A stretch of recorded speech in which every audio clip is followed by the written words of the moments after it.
Question നമുക്ക് എങ്ങനെ ചെയ്യണമെന്ന് നോക്കാം. -1 whole raise to square plus -1 whole cube plus -1 whole raise to 4 plus -1 whole raise to 5 is equal to എത്രയെന്നാണ് ചോദിച്ചേക്കുന്നത്. Option 1 -1 0 -2 ആണ് തന്നത്. ഇതെങ്ങനെ ചെയ്യാം? ഇതിനൊരു മെത്തേഡ് നമ്മൾ മനസ്സിലാക്കേണ്ടതെന്ന് വെച്ചാൽ -1 ഹോൾ റേസ് ടു ഇവിടെ ഈവൻ നമ്പർ ആണ് വരുന്നതെങ്കിൽ ആൻസർ എത്രയായിരിക്കും? 1 ആയിരിക്കും.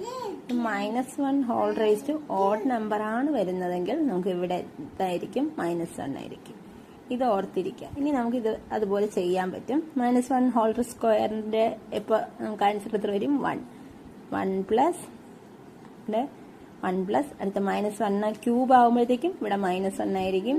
പ്ലസ് ഈവൻ ആകുമ്പോൾ 1, പിന്നെ അത് കഴിഞ്ഞ് പ്ലസ് പിന്നെ മൈനസ് ആവും, അപ്പം -1 ആവും. ഇത് പോകുമ്പോഴത്തേക്കും നമുക്ക് ആൻസർ 0 എന്ന് വരും. Option C.